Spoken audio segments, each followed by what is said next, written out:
It's a bird. It's a plane. No, it's a jacket. Or is that a vest? Hold up. It's a black-owned business in the wrestling business? Pro wrestling bits, let's go. Tony Twitter Fingers is at it again, and guess who's on the receiving end of his latest messy tweet? Yup, the handsome African himself. This seemed inevitable, by the way, given all the shit I talk, and we'll get into it right after we break down AEW's murky wrestling media policy right quick. AEW has established a zero-tolerance policy for bigotry in the past when it comes to performers. Brian Kendrick was pulled from AEW Dynamite due to anti-Semitic remarks. Excalibur, who's done dirty, was reportedly suspended due to using the N-word in 2003.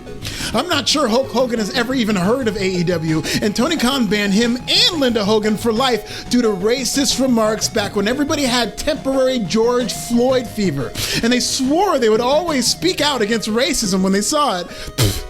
Sammy Guevara got due to lewd comments about Sasha Banks from an old interview, but AEW's apparent zero-tolerance policy seems to change when it comes to the wrestling media. AEW has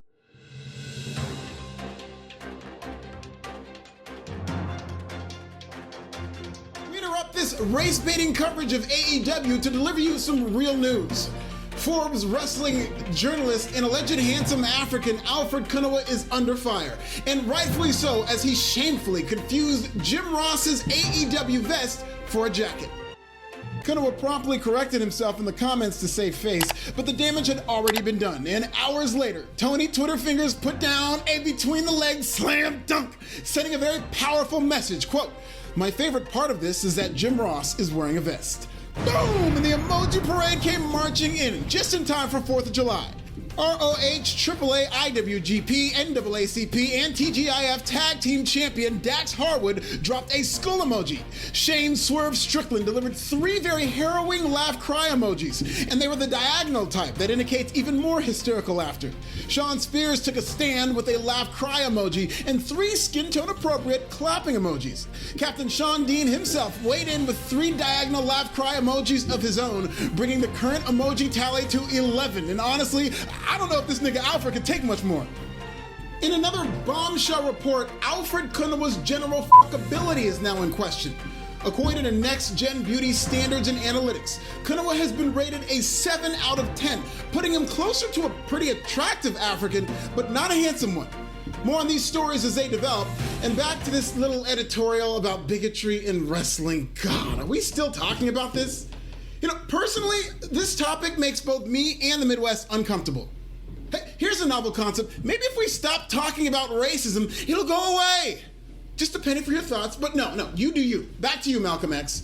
Particularly dangerous due to the wrestling media's overwhelming influence on how fans view the product on a day-to-day. Hold that thought, Nelson Mandela, because we have another breaking news update on Vestgate as top AEW star Britt Baker has joined the emoji parade, tweeting a flame emoji in support of Tony Khan's brave and harrowing response. Britt wants AEW to start selling AEW X NFL jackets, and I'm all for it.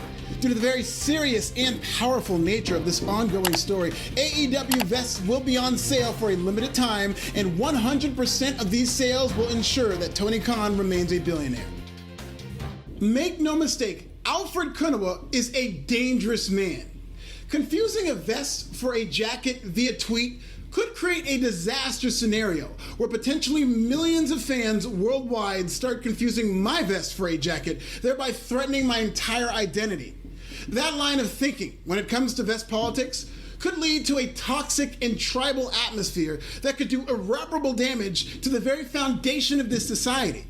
It is on the wrestlers and the wrestling media to lean in and tackle these issues head on when they see them, thereby taking us one step closer to world peace. We now return you to your regularly scheduled programming and this frivolous coverage about race. I mean, are we serious? Still with this stuff? This is Vestgate. Let's get serious. People's lives are on the line. I mean, plus, it's 4th of July weekend. We're celebrating the history of America. What does racism have anything to do with this? Several AEW stars have come forward about pro wrestling's toxic fan base, with the Young Bucks going as far as to call it the most toxic fan base in the world. Kenny Omega recently discussed racism toward female Japanese stars. Slow down, Dr. Umar Johnson, because we have the biggest update yet. Are you ready for this one?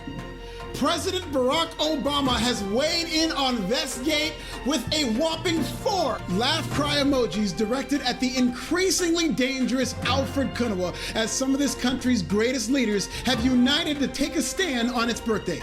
Not to be outdone, Martin Luther King Jr. has made his Twitter debut to drop 5, count them, 5 laugh cry emojis in addition to a vest emoji, and now it's game over. We can all go home. Let's just pack it in. Uncle Marty has entered the group chat, y'all. This story is a wrap. And now, because Glenn Rubenstein asked for it, it's your favorite AEW stars as a vest. CM Punk would be a denim vest covered in patches that he got from Hot Topic. MJF would be a reversible Burberry puffer vest. Drip, drip. Jim Ross would be one of those sweater jackets that kind of looks like a vest, but it could also be a jacket. You know what I'm talking about. Who else can relate? Jeff Hardy, of course, would be a bulletproof vest. Britt Baker would be one of those heavy X-ray vests they use in the dental office. And finally, Bobby Fish would be a fisherman's vest. Duh. What would your favorite star look like as a vest? How are you using your voice and taking a stand amid this important controversy? Tell me in the comments.